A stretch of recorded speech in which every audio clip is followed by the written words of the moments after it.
Hello student. So today I will discuss the chapter number 2 physical and chemical change for class 8.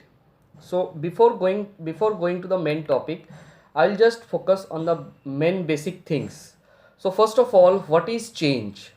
What do you mean by the term change? So change basically means that something which convert to one situation to another situation, and it may come in previous situation with some specific conditions is called change. Okay, so change means, suppose that I have one season, or you can say that now in summer, and this summer will after this summer winter season will come, and after the winter season and again the next season will come. So this way this whole change or whole season will become changed, and these things will again come in a recycling manner. That is called change. So this change means something which is convert and one situation to another situation. It may come in your previous situations is called change. Okay, and the thing is what is called transformation. So transformations basically means this is called permanent change. Suppose that you have a milk and it convert to curd, so again curd will not convert to milk, so this is called transformation. So transformation basically your permanent change. Okay, so this basic information of change. So first of all, what is slow change and what is fast change?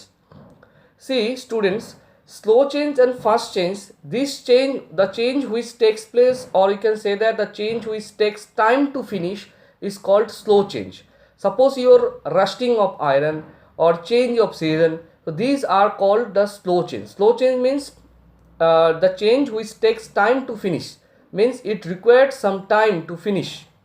Suppose that 1 year, 1 month, or 7 days, or you can say that the 5 years. So this type of change means that the change which takes place, or you can say that the change which takes time to finish, okay, is called slow change. And what is called fast change? See, first change which takes the minimum time to finish. Very simple. So first change means the change which takes place minimum time to finish is called the first change. Suppose that if you want to on the, or you can say that the switch on the fan, or you can say that you want to on the light, so that time this kind of change is called first change. So you just switch on your fan, or you can see this, or you can say that you just switch on your light. So this change takes place is minimum time is called the first change. So now coming to the point, what is the other changes means, your natural change, what is man-made change? So see, natural change means the change which may occur naturally, automatically, is called the natural change. Suppose that your change of young plant to big tree, so it is a natural change.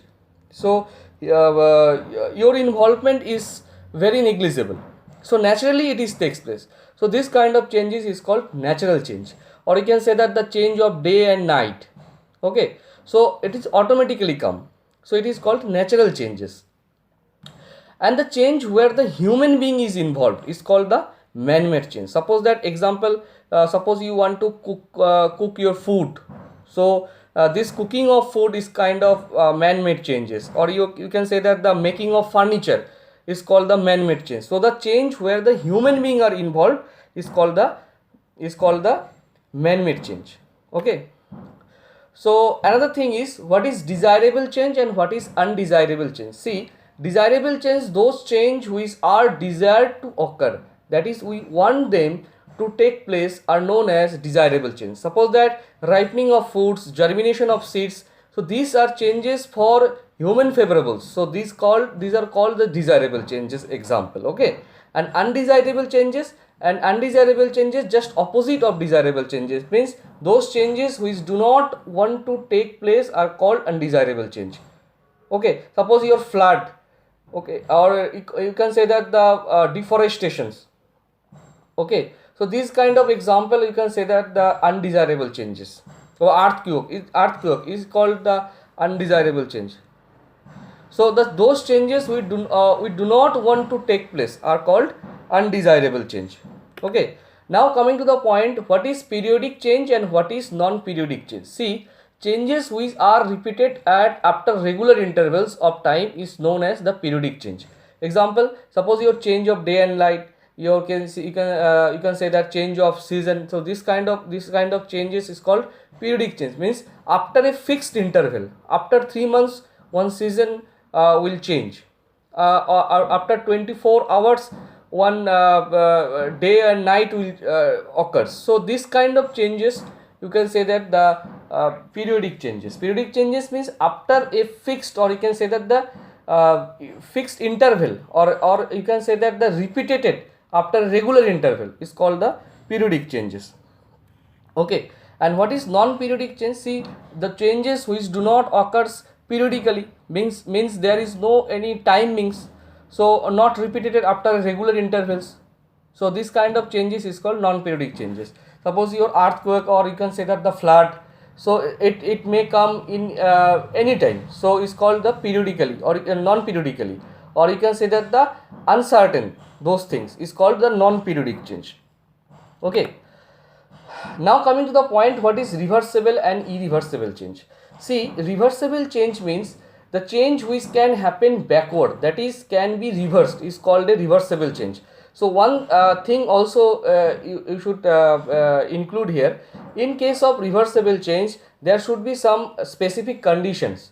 So without some specific condition it will not come back. So this kind of changes is called the reversible change.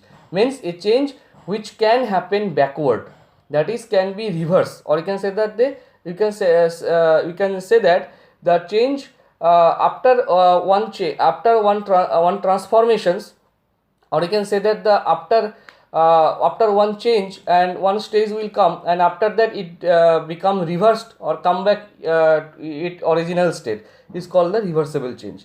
And the irreversible change, so a change which cannot happen backward, that is it cannot be reversed, is called the irreversible change. Suppose that if you want to formations of ammonia, so this time, so nitrogen and hydrogen with some catalytic reaction, this is a catalytic reactions in Haber process of ammonia. So you have seen these things in earlier. So this process molybdenum catalyst is used, and iron crust is also used, and particular this process, whenever the ammonia is formed, and after that this ammonia can be reversed back and to form a nitrogen and hydrogen again. So this kind of changes your irreversible change. Okay, so now coming to the point, the main thing, that is your physical and chemical change. See students, so this physical and chemical changes example are also included in your previous also. So physical change, basically those changes, whatever the things we have discussed earlier, these things also included in physical and chemical change. So these are the characteristics of physical change. So physical change is one kind of change where the usually reversible process is being observed, or you can say that the physical changes are normally temporary process. The resultant forms or no new substance are formed, no energy in the form of heat or light or temperature is emitted during a physical reaction. Suppose that I have burned one candle, and that time your wax can be converted, wax to be convert to liquid wax, and after that this liquid wax can be converted again the